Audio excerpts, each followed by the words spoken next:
జూబ్లీహిల్స్ ఉప ఎన్నిక నేపథ్యంలో రాష్ట్రంలో జరుగుతున్నటువంటి రాజకీయ పరిణామాలు ఆసక్తికరంగా మారాయి. చర్చనీయాంశంగా ఉన్నటువంటి నేపథ్యంలో అక్టోబర్ 31 నాడు రాష్ట్ర మంత్రివర్గంలోకి భారత మాజీ క్రికెట్ కెప్టెన్ మహమ్మద్ అజారుద్దీన్, మాజీ ఎంపీ మహమ్మద్ అజారుద్దీన్ని మంత్రివర్గంలోకి తీసుకుంటారనేటటువంటి వార్తలు వస్తున్నటువంటి నేపథ్యంలో ఈ ఎంపికను ఎట్లా చూడాలి అనేటటువంటి దానిపైనే రాష్ట్ర వ్యాప్తంగా పెద్ద ఎత్తున రాజకీయ వర్గాల్లో చర్చ జరుగుతుంది. అయితే ఇక్కడ అజారుద్దీన్ని మంత్రివర్గంలోకి తీసుకోవటానికి ఉన్నటువంటి కారణాలు, ఒకటి, జూబ్లీహిల్స్ నియోజకవర్గంలో 4 లక్షల ఓటర్లు ఉంటే దరిదాపు మైనార్టీ ముస్లిం ఓట్లు 1,18,000 దాకా ఉన్నట్లుగా అంచనా ఉంది. అదేవిధంగా 2023 శాసనసభ ఎన్నికల సందర్భంగా మహమ్మద్ అజారుద్దీన్ ఇదే శాసనసభ నియోజకవర్గం నుంచి కాంగ్రెస్ అభ్యర్థిగా పోటీ చేసి 62,000 ఓట్లను సాధించారు. నాడు గెలిచినటువంటి దివంగత మాగంటి గోపీనాథ్కి గట్టి పోటీ ఇచ్చారు. దాదాపు 16,000 ఓట్ల తేడాతోటి మహమ్మద్ అజారుద్దీన్ ఓడిపోయినటువంటి సందర్భం ఉన్నది. కాబట్టి అజారుద్దీన్ని మంత్రివర్గంలోకి తీసుకోవటం వల్ల 2 ప్రయోజనాలను కాంగ్రెస్ పార్టీ ఆశిస్తుంది. ఒకటి, జూబ్లీహిల్స్ నియోజకవర్గంలో ఉన్నటువంటి మైనార్టీ ఓట్లను తమ వైపుకు తిప్పుకోవటం ఒకటైతే, రెండోది, మంత్రివర్గంలో మైనార్టీలకి, లంబాడా సామాజిక వర్గాలకు ప్రాతినిధ్యం లేదు. అదేవిధంగా హైదరాబాద్కి, రంగారెడ్డికి, నిజామాబాద్ జిల్లాలకు కూడా ప్రాతినిధ్యం లేదు. కాబట్టి మహమ్మద్ అజారుద్దీన్ని మంత్రివర్గంలోకి తీసుకోవటం వల్ల అటు హైదరాబాద్ నుండి ప్రాతినిధ్యం దొరికినట్లు అవుతుంది, మరొక వైపు ఒక పెద్ద ముస్లిం సామాజిక వర్గానికి, మైనార్టీ సామాజిక వర్గానికి మంత్రివర్గంలో స్థానం ఇచ్చినట్టు అవుతుంది. అంటే 1 షాట్ 2 బర్డ్స్ అనేటటువంటి ఫార్ములాతోటి అజారుద్దీన్ని జూబ్లీహిల్స్ ఉప ఎన్నిక ముందు మంత్రివర్గంలోకి తీసుకుంటున్నట్లుగా ఇది ఒక రాజకీయ ఎత్తుగడిగానే మనం చూడాలి. అయితే నోటిఫికేషన్ వచ్చిన దగ్గర నుంచి ఉప ఎన్నికకి జరుగుతున్నటువంటి రాజకీయ పరిణామాలన్నీ కూడా 3 రాజకీయ పార్టీలు ఈ ఉప ఎన్నికను చాలా సీరియస్గా తీసుకున్నట్లుగా కనపడుతుంది. మరి ముఖ్యంగా సిట్టింగ్ స్థానాన్ని కాపాడుకోవడానికి బీఆర్ఎస్ అధికారంలో ఉన్నారు కాబట్టి జూబ్లీహిల్స్లో ఏ విధంగానైనా గెలవాలని కాంగ్రెస్ పార్టీ తీవ్ర ప్రయత్నాలు చేస్తున్నటువంటి నేపథ్యంలో జరుగుతున్నటువంటి రాజకీయ పరిణామాలు చూస్తే ఆ విధమైనటువంటి ఊహాగానాలు కలుగుతున్నాయి. కేటీ రామారావు గారు ఆటోలో ప్రయాణిస్తూ ఆటో కార్మికులను తమ వైపుకు తిప్పుకునేటటువంటి ప్రయత్నం చేశారు. ఎందుకంటే జూబ్లీహిల్స్లో 6 డివిజన్లు ఉంటే 3 డివిజన్లలో ఆటో కార్మికులు పెద్ద సంఖ్యలో నివాసం ఉంటున్నారు. కాబట్టి ఆటో కార్మికులు కొంత కాంగ్రెస్ ప్రభుత్వం పైన వ్యతిరేకంగా ఉన్నారు. కారణం ఏంటి అని అంటే, ఉచిత బస్సు ప్రయాణానికి అవకాశం ఇచ్చిన తర్వాత ఆటో డ్రైవర్ల జీవనోపాధి పైన దెబ్బ తగిలిందనేటటువంటి ఒక వ్యతిరేకత ఆటో డ్రైవర్స్ నుంచి వచ్చింది. అదేవిధంగా మేనిఫెస్టోలో ప్రతి సంవత్సరం ఆటో డ్రైవర్లకి 12,000 రూపాయలు ఇస్తామన్నారు. ఆ హామీని నెరవేర్చకపోవడంతో ఆటో డ్రైవర్లు కాంగ్రెస్ ప్రభుత్వం పైన కొంత కోపంగా ఉన్నారు. బట్ ఈ నియోజకవర్గంలో ఆటో డ్రైవర్ల కుటుంబాలు, ఆటో డ్రైవర్లు పెద్ద సంఖ్యలో ఉండటంతో బీఆర్ఎస్ పార్టీ ఆ వర్గాలను తమ వైపుకు తిప్పుకునేటటువంటి ఎత్తుగడ వేసింది. మాజీ మంత్రి, బీఆర్ఎస్ పార్టీ వర్కింగ్ ప్రెసిడెంట్ అయినటువంటి కేటీ రామారావు గారు ఆటోలో ప్రయాణం చేసి ఒక విధంగా ఆటో డ్రైవర్ని తమ వైపుకు తిప్పుకునే ప్రయత్నం చేశారు. దానికి కౌంటర్గా కాంగ్రెస్ పార్టీ కూడా అనేక ప్రచారాస్త్రాలను, అనేక వ్యూహాలను పన్నుతున్నట్టుగా మనకు కనపడుతుంది. దాంట్లో భాగంగానే ఈ నియోజకవర్గంలో సినీ కార్మికులు కూడా పెద్ద సంఖ్యలో ఉంటారు. సినీ కార్మికులతోటి ఏకంగా ముఖ్యమంత్రి ఒక సభ పెట్టడం, సినీ కార్మికుల సమస్యలను మేము పరిష్కరిస్తామనేటటువంటి ఒక హామీ ఇవ్వటం జరిగింది. అది కూడా ఎన్నిక ఉన్నటువంటి నేపథ్యంలో కాంగ్రెస్ పార్టీ వేసినటువంటి ఎత్తుగడగానే మనం చూడాలి. మరొక వైపు ఈ నియోజకవర్గంలో కమ్మ సామాజిక వర్గం 17,000 ఓట్లు కమ్మ సామాజిక వర్గం ఉంటుంది.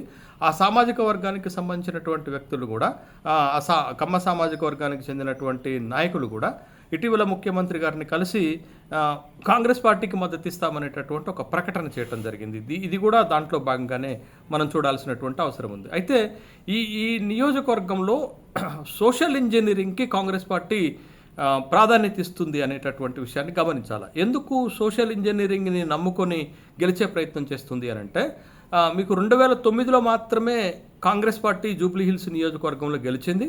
పీజేఆర్ కుమారుడు విష్ణువర్ధన్ రెడ్డి ఆ రోజు 2009 శాసనసభ ఎన్నికల్లో ఈ నియోజకవర్గం నుంచి గెలవడం జరిగింది.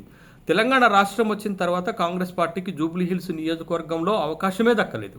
3 సార్లు ఎన్నిక జరిగితే 2014లో ఎన్నిక జరిగితే తెలుగుదేశం గెలిచింది, ఇదే మాగంటి గోపీనాథ్ గెలిచారు, కాంగ్రెస్ పార్టీ 3వ స్థానానికి పరిమితమైంది. తర్వాత 2018లో కూడా బీఆర్ఎస్ పార్టీ నుండి మాగంటి గోపీనాథ్ గెలిస్తే కాంగ్రెస్ పార్టీకి 52,000 ఓట్లతోటి 2వ స్థానానికి పరిమితమైంది. 2023లో కూడా బీఆర్ఎస్ పార్టీ నుంచి మాగంటి గోపీనాథ్ గెలిస్తే కాంగ్రెస్ పార్టీ నుంచి పోటీ చేసినటువంటి మహమ్మద్ అజారుద్దీన్కి 62,000 ఓట్లు వచ్చినప్పటికి కూడా 2వ స్థానానికే పరిమితమైంది. అంటే తెలంగాణ రాష్ట్రం ఏర్పాటైన తర్వాత జూబ్లీహిల్స్ నియోజకవర్గంలో కాంగ్రెస్ పార్టీకి అవకాశం దక్కలేదు. కాబట్టి ఈసారి ఎలాగైనా ఉప ఎన్నికల్లో గెలిచి తమ సత్తా సాటాలనేటటువంటి ఉద్దేశంతో కాంగ్రెస్ పార్టీ సోషల్ ఇంజనీరింగ్ని చేస్తుంది. సోషల్ ఇంజనీరింగ్లో భాగంగా ఇక్కడ ప్రధానంగా ఇద్దరు అభ్యర్థులు, అటు భారతీయ జనతా పార్టీ నుంచి ఇటు బీఆర్ఎస్ నుంచి అగ్రవర్ణాలకు చెందినటువంటి అగ్రవర్ణ సామాజిక వర్గాలకు చెందినటువంటి అభ్యర్థులను పోటీకి నిలిపితే కాంగ్రెస్ మాత్రం బలహీన వర్గాలకు చెందినటువంటి యాదవ్ సామాజిక వర్గానికి చెందినటువంటి నవీన్ యాదవ్ని నిలబెట్టింది. ఈ నియోజకవర్గంలో బీసీల ఓట్లు కూడా గణనీయంగా ఉన్నాయి. 2 లక్షలకు పైచులకు ఓట్లు బీసీల ఓట్లే ఉన్నాయి. అయితే తెలంగాణ రాష్ట్రంలో ఇప్పుడు బీసీల ఉద్యమం పెద్ద ఎత్తున నడుస్తున్నటువంటి నేపథ్యంలో 42% రిజర్వేషన్లకు సంబంధించినటువంటి పెద్ద ఉద్యమం నడుస్తున్నటువంటి నేపథ్యంలో బీసీలకు టికెట్ ఇవ్వటం వల్ల బీసీల ఓట్లను సంపాదించవచ్చు అనేది కాంగ్రెస్ పార్టీ ఒక ఎత్తుగడగా కనపడుతుంది. కాబట్టి ఒక కాంగ్రెస్ పార్టీ నుంచి మాత్రమే బీసీ సామాజిక వర్గం నుంచి ఇక్కడ అభ్యర్థిగా ఉండటం, మిగతా 2 ప్రధాన పార్టీల నుంచి అగ్రవర్ణాలకు చెందినటువంటి వాళ్లే నిలబడటం కాంగ్రెస్ పార్టీకి కొంత కలిసి వచ్చేటటువంటి అవకాశంగా కనపడుతుంది. దాంతోపాటు సోషల్ ఇంజనీరింగ్లో భాగంగానే గతంలో ఇదే నియోజకవర్గం నుంచి పోటీ చేసి ఓడిపోయినటువంటి పెద్ద సంఖ్యలో ఓట్లు సంపాదించినటువంటి మహమ్మద్ అజారుద్దీన్ని అటు ఎమ్మెల్సీగా ప్రకటించడం, ఎమ్మెల్సీ తర్వాత ఇప్పుడు మంత్రివర్గంలోకి తీసుకునేటటువంటి ప్రక్రియ చేయటం వల్ల ఇక్కడ ముస్లిం సామాజిక వర్గాలకు సంబంధించినటువంటి ఓటర్లను తమ వైపుకు తిప్పుకునేటటువంటి ఎత్తుగడ, అటు బీసీలను ఇటు ముస్లిం సామాజిక వర్గాలని. అంటే ఈ పోలరైజేషను ఈ సోషల్ ఇంజనీరింగ్ కనుక ఇక్కడ సక్సెస్ అయితే కాంగ్రెస్ పార్టీ అభ్యర్థి భారీ మెజార్టీతో గెలిచేటటువంటి అవకాశాలు మనకి కనపడుతున్నాయి. అయితే సహజంగా ఒక పొలిటికల్ ఫినామినా ఏముంటుందని అంటే ఎక్కడ ఉప ఎన్నిక జరిగినా కానీ అది ఉమ్మడి ఆంధ్రప్రదేశ్లో కానీ తెలంగాణలో కానీ దేశంలో ఉన్నటువంటి అనేక రాష్ట్రాల్లో కానీ ఎక్కడ ఉప ఎన్నిక జరిగినప్పటికీ కూడా ఆ ఉప ఎన్నికల్లో అధికార పార్టీకి అనుకూలమైనటువంటి ఫలితాలు వస్తాయి. ఇది మనకి 2023 శాసనసభ ఎన్నికల తర్వాత కాంగ్రెస్ అధికారంలోకి వచ్చిన తర్వాత మీరు సికింద్రాబాద్ కంటోన్మెంట్ గనక పరిశీలన చేస్తే 2023లో సికింద్రాబాద్ కంటోన్మెంట్ నుండి సాయన్న కూతురు లాస్య నందిత అక్కడ బీఆర్ఎస్ పార్టీ నుంచి విజయం సాధించారు. యాక్సిడెంట్లో మరణించడం వల్ల జరిగినటువంటి ఉప ఎన్నికలో కాంగ్రెస్ పార్టీ గెలిచింది. కానీ 2023 శాసనసభ ఎన్నికల్లో కాంగ్రెస్ పార్టీకి నియోజకవర్గంలో డిపాజిట్ రాలేదు. గద్దర్ కుమార్తె వెన్నెల పోటీ చేస్తే 20,000 ఓట్లు మాత్రమే వచ్చాయి. కానీ ఉప ఎన్నికకు వచ్చేసరికి ఇక్కడ భారతీయ జనతా పార్టీ నుంచి ఒక బలమైన అభ్యర్థిని కాంగ్రెస్లోకి తీసుకొని శ్రీ గణేష్ని పోటీ చేయించడం వల్ల కాంగ్రెస్ పార్టీ 13,000 ఓట్ల మెజార్టీతో గెలిచింది. అంటే ఉప ఎన్నికలో అధికార పార్టీకి కొంత ఎడ్జ్ ఉంటుంది, కొంత అనుకూలమైనటువంటి ఫలితాలు వస్తాయని చెప్పడానికి సికింద్రాబాద్ కంటోన్మెంట్నే మనం ఉదాహరణగా తీసుకోవాల్సినటువంటి అవసరం ఉంది. గతంలో కూడా ఇలాంటి ఫలితాలే అనేక సందర్భాల్లో వచ్చాయి. ఒక్క పాలేరు కేసులో తప్ప, ఒక నారాయణ్ ఖేడ్ కేసులో తప్ప తెలంగాణ ఏర్పడిన తర్వాత అన్ని ఉప ఎన్నికల్లో కూడా అక్కడ మరణించినటువంటి వాళ్ళు అధికార పార్టీకి సంబంధించినటువంటి వాళ్ళు గెలిచినటువంటి సందర్భాలే మనకు కనపడుతున్నాయి. కాబట్టి ఇక్కడ కూడా కాంగ్రెస్ పార్టీ చేస్తున్నటువంటి ఒక సోషల్ ఇంజనీరింగ్, అటు బీసీ అభ్యర్థి ఇటు ముస్లిం ఓట్లను ఆకర్షించే విధంగా గతంలో ఇక్కడ పోటీ చేసినటువంటి మహమ్మద్ అజారుద్దీన్ని మంత్రివర్గంలోకి తీసుకోవటం అనేది ఖచ్చితంగా ఆ ఓటర్ల పైన ప్రభావం పడుతుంది. ఆ ఓటర్లు కాంగ్రెస్కి అనుకూలంగా మారతారనేది ఒక అభిప్రాయం. అదేవిధంగా 2023 శాసనసభ ఎన్నికలు జరుగుతున్నప్పుడు ముస్లిం మైనార్టీ వర్గాలు బీఆర్ఎస్కి అనుకూలంగా ఓటు చేశాయి కాబట్టి జూబ్లీహిల్స్లో మాగంటి గోపీనాథ్ 16,000 ఓట్ల మెజార్టీతోటి గెలవగలిగారు. మహమ్మద్ అజారుద్దీన్ నిలబడ్డప్పటికి కూడా మైనార్టీ సామాజిక వర్గం నుంచి అభ్యర్థి కాంగ్రెస్ నుండి ఉన్నప్పటికి కూడా మాగంటి గోపీనాథ్ గెలవగలిగారు. 16,000 ఓట్లు పైచిలుకు మెజార్టీతోటి గెలవగలిగారు. అయితే ఇప్పుడు మారిన రాజకీయ పరిస్థితులలో ఇక్కడ ఎంఐఎం గత శాసనసభ ఎన్నికల్లో 2023 శాసనసభ ఎన్నికల్లో బీఆర్ఎస్కి మద్దతు ఇచ్చింది. కానీ ఇప్పుడు ఎంఐఎం వైఖరి మారింది. దేశవ్యాప్తంగా ముస్లిం మైనార్టీల వైఖరి కూడా మారినట్టుగా మనకి కనపడుతుంది. భారతీయ జనతా పార్టీకి వ్యతిరేకంగా వాళ్ళు కాంగ్రెస్ పార్టీకి అనుకూలమైనటువంటి ఓటింగ్ వేసినట్టుగా మనకి 18వ లోక్సభ ఎన్నికల్లో కనపడింది. కాబట్టి ఈ పరిణామాలు అంటే మైనార్టీ ఓట్లు కాంగ్రెస్ వైపుకి షిఫ్ట్ అవుతున్నాయి. ఎంఐఎం కూడా కాంగ్రెస్కి మద్దతుగానే తన అభ్యర్థిని నిలబెట్టలేదు. 2023లో అభ్యర్థి నిలబెట్టినప్పుడు కూడా ఒక పాపులారిటీ లేనటువంటి అభ్యర్థిని నిలబెట్టారన్న ఆరోపణలు ఉన్నాయి. ఈసారి అది కూడా నిలబెట్టలేదు.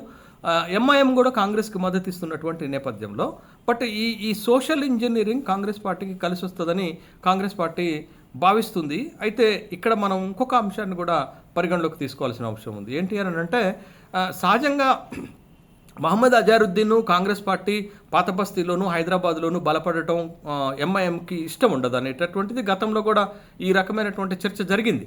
బట్ మహమ్మద్ అజారుద్దీన్ని మంత్రివర్గంలోకి తీసుకోవటం వల్ల అక్కడ హైదరాబాద్లో కాంగ్రెస్ పార్టీ బలం పెరుగుతుంది కదా. మరి ఎంఐఎం దీన్ని డైజెస్ట్ చేసుకుంటుందా? ఎంఐఎం సపోర్ట్ చేస్తుందా? ఎంఐఎం వైఖరి ఎలా ఉండబోతుంది? మహమ్మద్ అజారుద్దీన్కి మంత్రివర్గంలోకి తీసుకోవటం అనేది ఎంఐఎం అక్కడ అజారుద్దీన్ బలపడటం అనేది ఎట్లా తీసుకుంటారు అనేటటువంటి విషయాన్ని కూడా మనం గమనించాలి. అయితే గతంలో కూడా అజారుద్దీన్కి అవకాశాలు ఇవ్వటాన్ని ఎంఐఎం వ్యతిరేకించినట్లుగా, ఎంఐఎంకి వ్యతిరేకంగా అజారుద్దీన్ పనిచేసినట్టుగా ఈ ఆరోపణలు అయితే, ఈ చర్చ అయితే ఉన్నటువంటి నేపథ్యంలో బట్ ఇప్పుడు ఎంఐఎం వైఖరి ఎట్లా ఉండబోతుంది? అజారుద్దీన్ని మంత్రివర్గంలోకి తీసుకుంటే ఎంఐఎం వైఖరి ఎలా ఉంటుంది, ఎంఐఎం ఏ విధంగా కాంగ్రెస్ పార్టీకి సహకరిస్తుంది అనేటటువంటి అంశం కూడా తెరపైకి వస్తుంది. ఏమైనా అంతర్లీనంగా ఎంఐఎం తన వైఖరి మార్చుకుంటే ముస్లిం మైనార్టీ వర్గాల ఓట్లు ఎట్లా అవుతాయి అనేది. అయితే ఇక్కడ కాంగ్రెస్కు ఉన్నటువంటి ఇబ్బందికరమైన పరిస్థితులు ఏంటి అని అంటే హైదరాబాద్కు సంబంధించినటువంటి 15 శాసనసభ స్థానాల్లో 2023లో ఏ ఒక్క శాసనసభ స్థానాన్ని కూడా హైదరాబాద్లో కాంగ్రెస్ పార్టీ గెలుచుకోలేకపోయింది.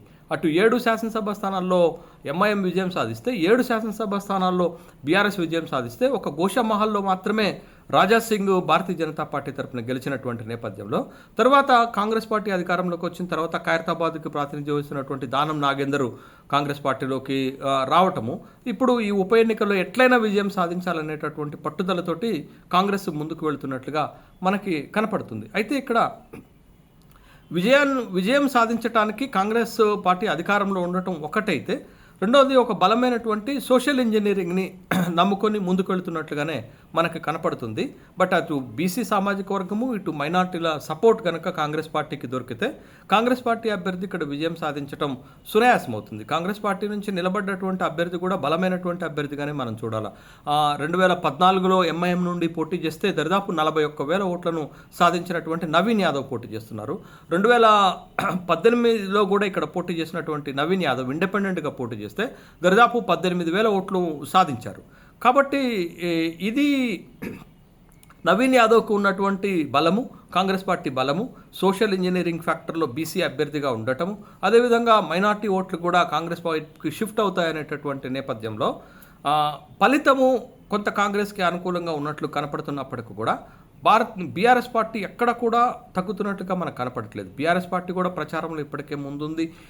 మాగంటి గోపీనాథ్ ఇక్కడ 3 సార్లు ఎన్నికయ్యారు. మాగంటి గోపీనాథ్ భార్య ఇక్కడ మాగంటి సునీత అభ్యర్థిగా పోటీ చేస్తున్నారు. కొంత సానుభూతి కనపడుతున్నట్టుగా నియోజకవర్గంలో ఉంది. అంత ఈజీగా అయితే ఫైట్ లేదు. ఖచ్చితంగా అటు బీఆర్ఎస్కి ఇటు కాంగ్రెస్ పార్టీకి మధ్య గట్టి ఫైటే జరిగేటటువంటి అవకాశం ఉంది. అయితే ఇక్కడ మనం ఇంకొక అంశాన్ని కూడా కీలకంగా పరిగణలోకి తీసుకోవాల్సినటువంటి అవసరం ఉంది. అదేంటి అని అంటే 2023 శాసనసభ ఎన్నికల్లో ఇక్కడ బీఆర్ఎస్కి 80,000 ఓట్లు వస్తే కాంగ్రెస్కి 62,000 ఓట్లు వచ్చాయి, భారతీయ జనతా పార్టీకి 25,000 ఓట్లు వచ్చాయి. కానీ ఒక 5 నెలల తర్వాత జరిగినటువంటి లోక్సభ ఎన్నికలకు వచ్చేసరికి ఫలితాలు పూర్తిగా తారుమారయ్యాయి ఈ నియోజకవర్గంలో. ఇక్కడ కాంగ్రెస్ పార్టీ తన బలాన్ని 62,000 ఓట్ల నుంచి 89,000కి పెంచుకుంటే, అంటే ప్లస్ 27,000 ఓట్స్కి పెంచుకుంటే భారతీయ జనతా పార్టీ కూడా తన బలాన్ని గణనీయంగా పెంచుకుంది. 25,000 ఓట్ల నుండి 64,000 ఓట్లకు పెంచుకున్నారు. అంటే ప్లస్ 38,000 ఓట్లను తన బలాన్ని పెంచుకుంటే, బట్ వెరాజ్ మీకు బీఆర్ఎస్కి వచ్చేసరకు 80,000 ఓట్లు తన బలం ఉన్నటువంటిది సగానికి సగం తగ్గిపోయింది. 40,000కు తగ్గిపోయినటువంటి నేపథ్యంలో కాంగ్రెస్ పార్టీ లోక్సభ ఎన్నికల్లో సాధించినటువంటి 89,000 ఓట్లను మళ్ళా తిరిగి నిలబెట్టుకున్న ఇక్కడ కాంగ్రెస్ పార్టీ గెలుపు సునాయాసం అవుతుందనేటటువంటిదే మనం చూడాలి. అంటే లోక్సభ ఎన్నికల్లో దానం నాగేందర్ ఎంపీగా పోటీ చేస్తే మొత్తం 7 శాసనసభ నియోజకవర్గాలు ఉంటే జూబ్లీహిల్స్, నాంపల్లిలో మాత్రమే దానం నాగేందర్కి మెజారిటీ వచ్చింది. కాబట్టి జూబ్లీహిల్స్లో లోక్సభ ఎన్నికల్లో 89,000 ఓట్లు కాంగ్రెస్ పార్టీ సాధించింది. ఆ 89,000 ఓట్లను సస్టైన్ చేసుకోగలిగితే కాంగ్రెస్ పార్టీ విజయం నల్లేరుపై నడకలాగానే ఉంటుందనేటటువంటి అభిప్రాయాలు వ్యక్తమవుతున్నాయి. బట్ ఏది ఏమైనప్పటికీ కూడా జూబ్లీహిల్స్ ఉప ఎన్నికలో అటు కాంగ్రెస్కి ఇటు బీఆర్ఎస్ పార్టీకి మధ్య నువ్వా నేను అనేటటువంటి స్థాయిలోనే పోటీ జరుగుతుంది. కొంత కాంగ్రెస్ పార్టీ అధికారంలో ఉండటము అనేది అడ్వాంటేజ్గా మారినటువంటి అంశంగానే కాంగ్రెస్కి కలిసి వచ్చేటటువంటి అంశంగా కనపడుతుంది. ఇప్పుడు అజారుద్దీన్ని మంత్రివర్గంలోకి తీసుకోవటం అనేది ఒక పొలిటికల్ స్ట్రాటజీగానే మనం చూడాలి. మైనార్టీలను సంతృప్తిపరిచేటటువంటి కార్యక్రమం, మైనార్టీలో ఉన్నటువంటి అసంతృప్తిని తొలగించేటట్టుగానే అజహరుద్దీన్ని రాష్ట్ర మంత్రివర్గంలోకి తీసుకుంటున్నారు. అది ఖచ్చితంగా మైనార్టీ వర్గాలపైన ప్రభావం పడితే అది ఓట్ టర్న్ మెజారిటీ లార్జ్ స్కేల్లో ఉన్నటువంటి మైనార్టీ ఓట్లు జూబ్లీ హిల్స్లో కాంగ్రెస్ వైపుకి టర్న్ అయితే కాంగ్రెస్ పార్టీ అభ్యర్థి సునాయాసంగా విజయం సాధిస్తారనేటటువంటి అభిప్రాయాలు వ్యక్తమవుతున్నాయి. చూద్దాం నవంబర్ 14 నాడు ప్రజలు ఏ తీర్పు ఇవ్వబోతున్నారు అనేది. నవంబర్ 11న ఎన్నికలు జరుగుతాయి. నవంబర్ 14న ఫలితాలు విడుదలవుతాయి. ఫలితాలు విడుదలయ్యేదాకా వేచి చూడాల్సినటువంటి అవసరమే. చూద్దాం బీఆర్ఎస్ తన స్థానాన్ని నిలబెట్టుకుంటుందా లేకపోతే కాంగ్రెస్ పార్టీ ఇక్కడ బోణి కొడుతుందా అనేది వేచి చూడాల్సినటువంటి అవసరమే. నవంబర్ 14న జరిగేటటువంటి ఫలితాల్లో కలుసుకుందాం.